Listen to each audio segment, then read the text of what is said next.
Welcome to the INFOWARS Nightly News. I'm your host, Jakari Jackson. It's February 5th, 2014, and let's get straight into our top story tonight. The United States Postal Service has bought bullets. This is to add to the hefty amount by DHS, which they say is just for target practice. It's not to be used against you, the American citizen. So DHS has the bullets, the United States Postal Service has the bullets, but they say they're just going to use them to shoot the paper targets of women, pregnant women, children, old men, and so forth and so on. So be sure of that. And the next time they say that all this bullet rationing, all these bullets that they're buying is just another conspiracy theory. Moving on, Supreme Court Justice confirms American internment camps will happen again. It is reality. This is from Justice Scalia. He said, "You are kidding yourself if you think the same thing will not happen again. That's what's going on. The panic about the war and the invasion of the Pacific and whatnot, that's what happens. It was wrong, but I would not be surprised to see it happen again in time of war. It's not justification, but it is the reality." Of course, talking about the Japanese internment camps, and not just the internment camps, but we've seen similar things with the resettlement of Native Americans and other groups as well. So at least he's being real about it. He's saying, you know, we have these big FEMA camps, these big FEMA drills. I wouldn't be surprised to see these type of things happen again. Sheila Jackson Lee, writing executive orders for Obama to sign our #1 agenda. Democratic Representative Sheila Jackson Lee said that the new Congressional Full Employment Caucus will give President Obama a number of executive orders that he can sign. Jackson Lee added that writing up executive orders should be our #1 agenda. And if you recall last year, part of Ms. Jackson Lee's agenda was to have martial law to overcome the government shutdown. You know, just use martial law to do whatever you want to do. Not only that, we've seen President Obama saying that he will bypass Congress with executive orders, executive actions for anything that he feels that he should just be able to do, whether that's taking over your guns or launching unconstitutional wars, kinetic actions, as he likes to call them, and this just fits right into that same mode.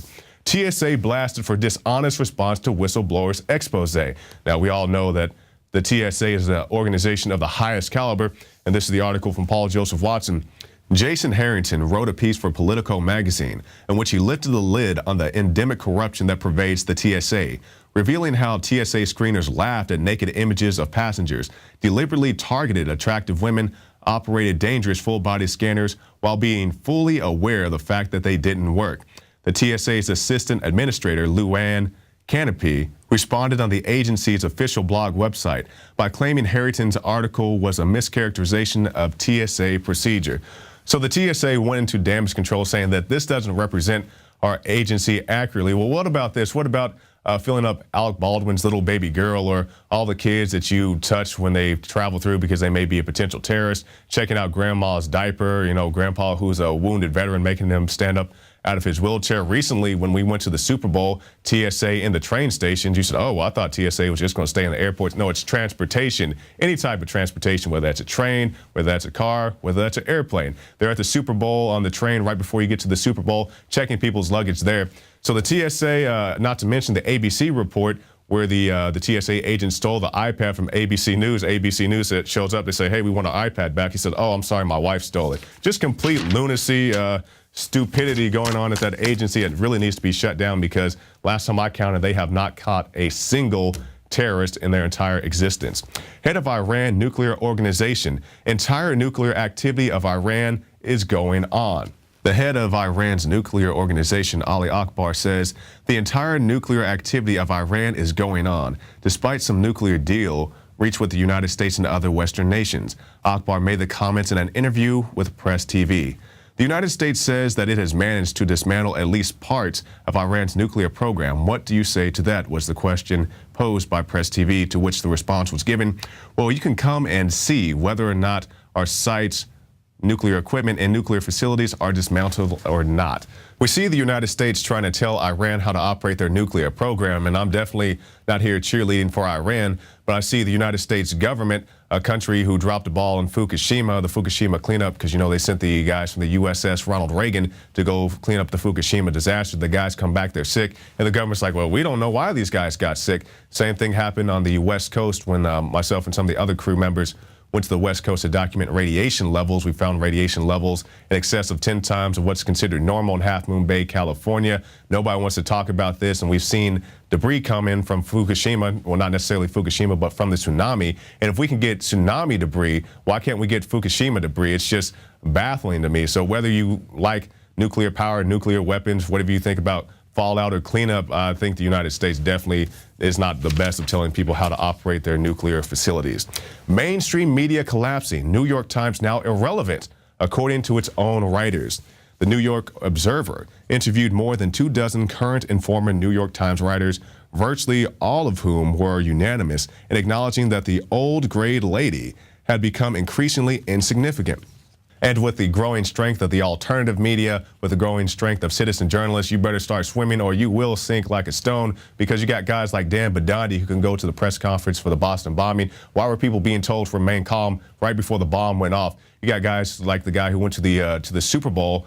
The citizen journalist jumped up on stage and said, investigate 9/11. And, you know, that may not be the best course of action for every event, but it worked for him. And it got the message out there. And, you know, thankfully, people are bold enough to still say investigate 9/11, because not everybody believes the official story that they're trying to pull. And speaking of citizen journalists, we have this one. UK cop caught framing citizen journalist on camera.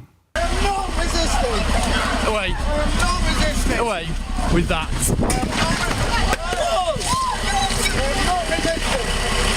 You're part of that group. You're assaulting me, please. I'm not assaulting you, I'm moving you and I'm helping you into that line. Are you drunk? You've been drinking this morning? You've been drinking this morning? No, I've not. You've been drinking this morning? No, I've not. You've been drinking? I've had tea. You've arrived in your car? No, I've not. You've arrived in your car this morning? You've had a drink, haven't you? I am not driving. You'll be arrested. Do you consent to provide a specimen? I do not consent to provide a specimen You're of under breath. arrest for failing to provide a specimen of breath. Another disgusting example of police overreach, just the complete police state. We saw this when the crew went up to Dallas and they were busting people's heads, shoving people over, not allowing people, peaceful protesters, to enter a space that they were told they would be able to go into. You know, every time I go out to the Texas Capitol building now, it seems like the Texas DPS is always out there arresting people for doing nothing more than exercising their constitutional rights. Guys out there carrying their long guns, people peacefully protesting, even the abortionists who went out there. And I'm definitely not a supporter of abortion, but I'm not a supporter of Texas DPS trying to frame people up, saying that they're throwing feces and all this. And then the case goes to court. Comes out that that was not exactly true because they had no evidence to support it. So, you know, I call it like I see it. I don't like abortion, but I don't like you guys lying on them either. All you cricket cops out there. We had the guy on the Alex Jones radio show today talking about some local issues here in Austin. The story about Larry Jackson, also a story about a young man, a high school student who was tased by police, who was doing nothing wrong. The young man had actually broken up a fight, was standing there, minding his own business. The cop comes up behind and tases the guy. The kid falls down, busts his head open. Now the kid, well, he was in a coma for a long time. He's up and active now, but he still has many difficulties that are going to be facing him as his life continues. So speak out against this police state. If you are an officer, be one of the good officers. Be a shining example of people who can look at you and say, you know, this guy isn't like all the rest. You know, we were recently in New York for the Super Bowl. And for as many issues that I have with the NYPD, I'm not a fan of the stop and frisk. I'm not a fan of all the security cameras. I'm not a fan of them opening fire on one guy at the Empire State Building and hitting 9 other people. I don't like any of that, but I give credit where credit is due. When I went to New York this past weekend, I had no issues with the NYPD. You know, I'm not saying that nobody else did, but me personally, I didn't. So, you know, I give credit where credit's due, and hopefully we can get more people to act like that 365 days a year, not just be nice because you have this big crowd in town, but be good people all year round. Mandatory vehicle-to-vehicle communications coming to United States cars. Let's see what this is. The geniuses at the National Highway Traffic Safety Administration are so concerned about your safety that they have decided to take into their own hands and make it mandatory that your car wirelessly communicate with other vehicles on the road. Transportation Secretary Anthony Foxx went so far as to say the technology could save thousands of lives and even prevent accidents in the first place, which basically means they want to have an OnStar type system where they can remotely shut down your car if they feel like it, or they can be like the people who want to tax you by the mile, just like a taxi cab does, because of carbon credits. So you didn't hear about that. You can find those reports on INFOWARS.com. And we'll end tonight with this. Obama's next executive action, create climate hubs. Okay, so they want to regulate your land, tell you what you can and cannot do on your land, if you can have a pool, if you can have ducks and chickens and cows and what forth. This is what they want to do. This is the next thing, the next executive action. Based at existing agricultural department facilities, the hubs will assess local climate risk, such as droughts and wildfires, then develop plans for dealing with them, such as improved irrigation techniques. So which means Big Brother is coming to your land and he's going to tell you exactly what you can and cannot do to it. So stay tuned after this break. This is the end of our first segment, but right after this break, Alex's son, Rex Jones, will be giving you a special report, and you don't want to miss that. And also, I'll be talking to Michael Cargill of Central Texas Gun Works. He is the first retailer gun seller in the country to accept Bitcoins for firearms purchases, both new and used firearms. So you don't want to miss that. Stay tuned for both of those right after this break.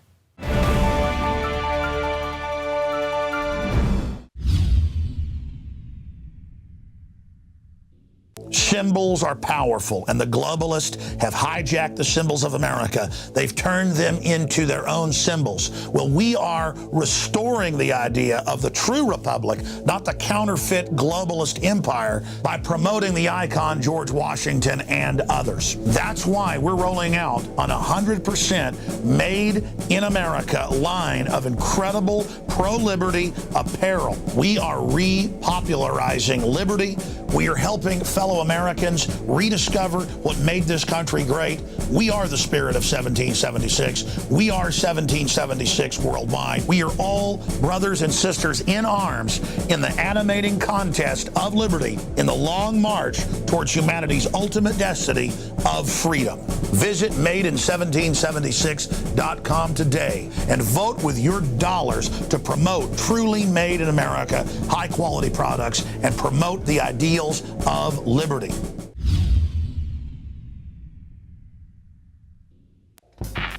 We're on the march. The empire's on the run.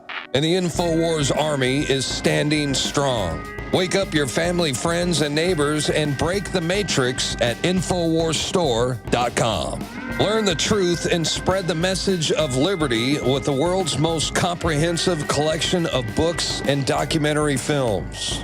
Maintain a healthy metabolism and energize your body to perform at peak health with Survival Shield Nascent Iodine. Protect your family and be prepared with survival foods and emergency preparedness kits. And now you can drink safe water with your own ProPure water filtration system, which removes fluoride and other harmful chemicals from your family's water supply. Save 10% with the promo code WATER. So join the revolution. INFOWARSstore.com.